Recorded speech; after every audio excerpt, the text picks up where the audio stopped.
think it's important, and I'm glad South African media is so open on these questions, that we shouldn't pretend that the people of Palestine are not suffering under the yoke of oppression and occupation. We know this for a fact. The world knows it. But some choose to pretend that this is not the case.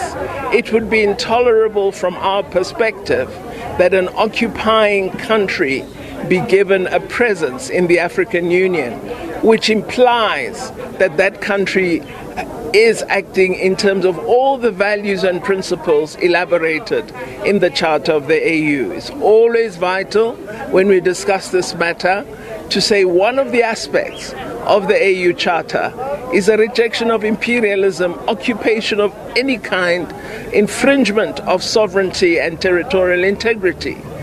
Hello everybody, we hope you're doing good wherever you're watching us from. Now, to our new fans, we thank you for always supporting us. And for those who are new to this channel, we request you to take a second or two to subscribe to the channel, because we have many great content awaiting you in this channel. The question about Israeli-Palestinian war is something that has disturbed many countries across the world. And it is evident that there are those who are aligned towards Israel and there are those who are aligned towards Palestine. The Western countries like the United States, Canada, France, Germany, and other Western nations have expressed their support for Israel. And they say that in the October 7th war, Israel had the right to defend itself, which for me, I do not dispute, because you cannot justify the horrendous attack that Hamas hit on that Shabbat on 7th October, when Israelis were in their holy month. They were on their Sabbath day praying, and then they were surprised by the Hamas rockets hitting them left, right, and center. So that is something that is given. But then we must understand, what is the main cause of this war? You remember that since 1945, Israel has occupied Palestine, because originally this land, as it were, before that period when Israel was declared a state, Palestine occupied this land. And therefore, Palestine have every right to claim their land. And therefore, looking at how the IDF and the Israeli military has been controlling the people in Gaza, many people would want to have a time when they can have peace, because it is really difficult for a stranger to come and occupy your land and then confine you to a certain space and even limit the level within which you can interact with others. So this is something that is truly sad, if I may say. Now in Africa, different countries have offered different messages towards this war. Kenya, for instance, has expressed its support for Israel. But then notable countries like South Africa have said, we suffered apartheid and we cannot support any country that is trying to have an apartheid regime against another people. So South Africa has been very vocal against Israel, and in fact, it has supported Palestine. Now on Tuesday last week, South African Minister of International Relations, Naledi Pandor, made a call to Hamas leader.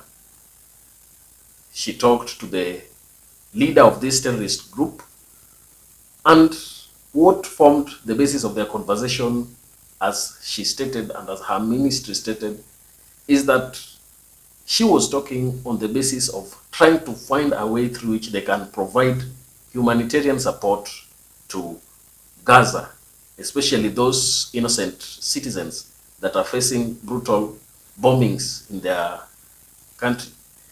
So she wanted to find a way through which she can engage, and they can find how donations and humanitarian support can be taken to those who are suffering the ravages of the war.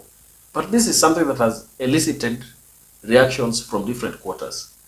Some people have said that she is not right to call a leader of a terrorist organization trying to negotiate, and it has appeared that she is in support of this terrorist group. But if you look at the statement that came from her ministry, it is quite clear that her main intention for this call is that she wanted to have a way through which South Africa can engage with the public or the citizens of Palestine who are facing that serious war in Gaza. Now, this is also preceded by a statement that she made during a meeting with the trade union organizations, where she was quite critical about Israel and its force against Palestine. In fact, she expressed her nation's support for Palestine. But she noted one thing. Israel has been granted an observer status to the African Union. You know, African Union is the conglomerate body that brings together African countries with an aim of fostering international and even regional peace, and also ensuring that economically the countries within this continent get promoted. But then Naledi expressed her disappointment for the African Union granting Israel, a country that is considered to be going against international relation rules. And this is the illegal occupation of Gaza and illegal terror that is being meted on the people in Gaza. She said that if Africa continues to go in this way, where countries that are not supporting the African Union values are allowed to take part in African affairs, then there is no need of having the AU. I want us to take a listen to how Naledi Pandor spoke to understand the perspective of what is happening and how this engagement is. In fact, she even threatened that if African Union has been turned to be a puppet or a tool that the Western countries are using to control Africa, then there is no need of South Africa being part of the African Union. Take a listen to how Naledi Pandor spoke. To be here. I begin by saying the world is a very troubled place, and I don't want us to pretend that it is easy. It's not. We are faced with a very challenged world. I realized this when in 2021 I was sitting in a summit of the Executive Council of the African Union, and it was whispered to me that the African Union Commission chairperson had issued an invitation to Israel to become an observer at the African Union. Imagine my horror. I decided at that moment that I would raise my arm and would propose that this decision be rescinded. I walked around the room seeking supporters. Of the 54 nations, I got 3. And I include SADC in that. But I said, nevertheless, this is not going to happen. I therefore lifted my arm and said, I wish to table a matter. I have learnt of this, and as South Africa, we object to it, and it must not be implemented. We want our leaders to discuss it.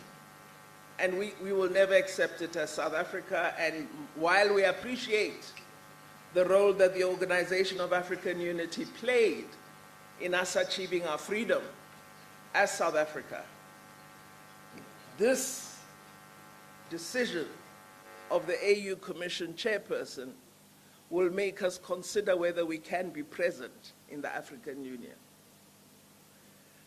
I thought I would get support from many of the countries gathered in the room.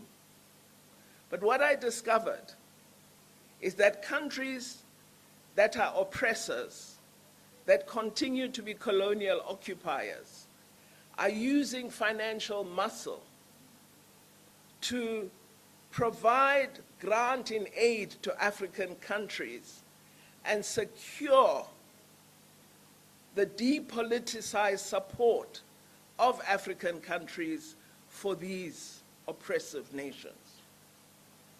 Among them are Israel and Morocco. They're playing a very negative role in Africa. And comrades, I'm being frank here because you in this room, you are supposed to be trade union leaders, many of you, or you lead progressive organizations, and you are failing in your duty. Now, if you listen keenly, you will note that she's castigating the leadership of the African Union for their acceptance of Israel to be part of the observer status that is provided there. So I don't know whether you support Naledi Pandor for her brave view towards Israel, because this is something that is not going well with many people across the African continent. If you're watching us for the first time, please take a second or two to subscribe to our channel, like this video, and you can also share so that we get to have a bigger group of engagement with the people. Thank you, may God bless you, and let's meet in our next video. Bye-bye.